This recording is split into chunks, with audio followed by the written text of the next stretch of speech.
Harga cabai rawit merah di Pasar Palembang melonjak beberapa pekan terakhir. Kini dijual Rp62.000 sampai Rp65.000 per kilogram, naik dari harga normal sekitar Rp40.000. Lonjakan ini dipicu berkurangnya pasokan dari sentra produksi di Jawa akibat banjir yang mengganggu panen dan distribusi. Meski pasokan menurun, kebutuhan masyarakat tetap terpenuhi sehingga tidak terjadi kelangkaan. Pembeli cenderung mengurangi jumlah pembelian dari 1 kg menjadi setengah kilogram.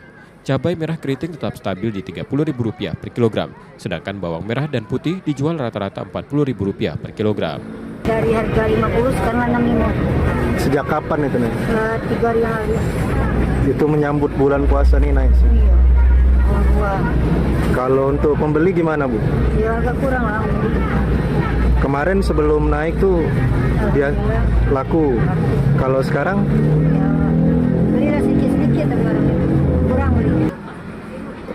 Bahan pangan lain relatif stabil, dengan daging sapi Rp140.000 sampai Rp150.000 per kilogram.